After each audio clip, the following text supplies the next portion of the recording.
Hello, to celebrate my new book coming out, I Learn Pickle and the Pony Party, I'm going to show you how I show children to draw Pickle. So the first thing you're going to need is a white sheet of paper, A4 paper, and then you're going to fold it in half.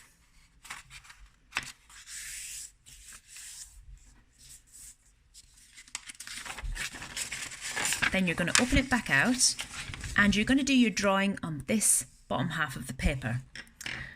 So I like to show children how you can draw a pickle by using simple shapes to build it up.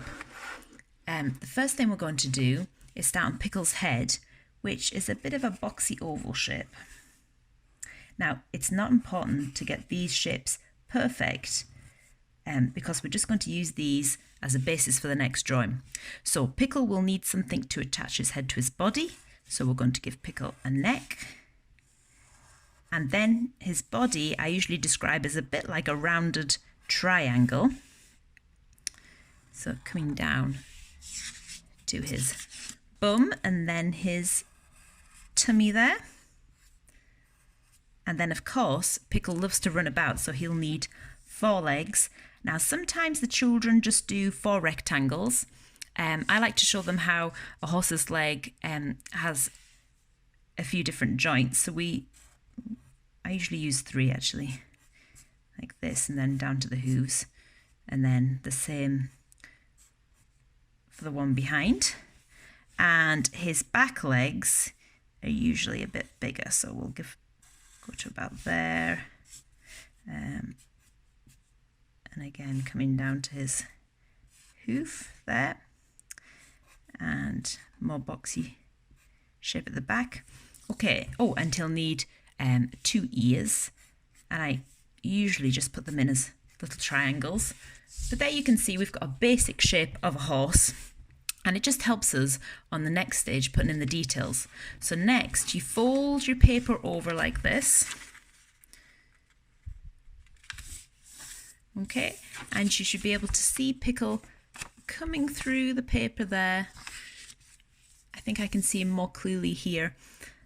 Right, now I take a pencil. You can use any pencil you like. The pencil's good because we can rub it out if there's any mistakes, and it's easier to paint over. If you paint in black, the black will obviously always show through.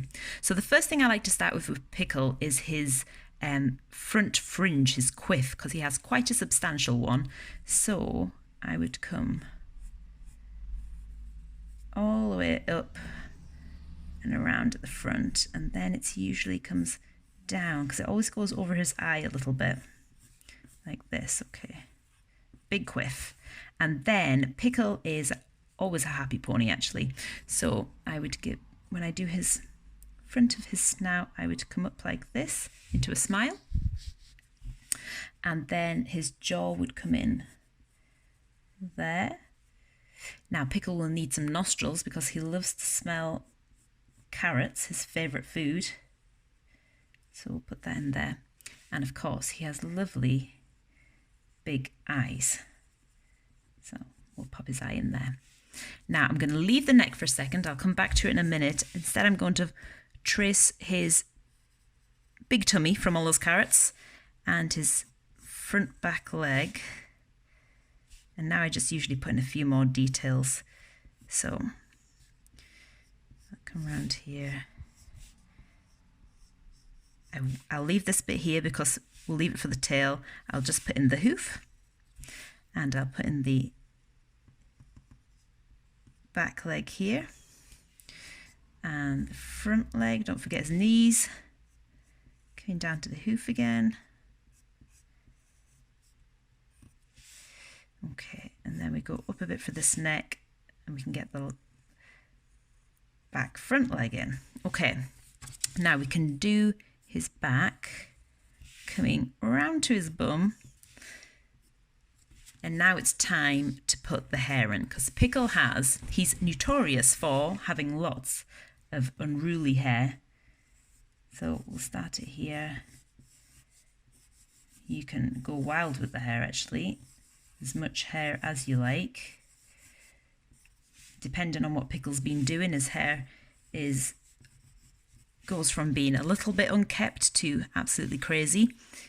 And then we'll need his tail, and Pickle has, like a lot of Shetland ponies, he has a long tail at the back. Most Shetland ponies always look a little bit unkept. I think that's one of the cutest things about them. They always look a little bit wild and frenzied. He'll also need some ears, of course. Otherwise, he won't be able to hear Isla shouting him. Okay. So there we have a sketch of Pickle built up from the ships that we started with here.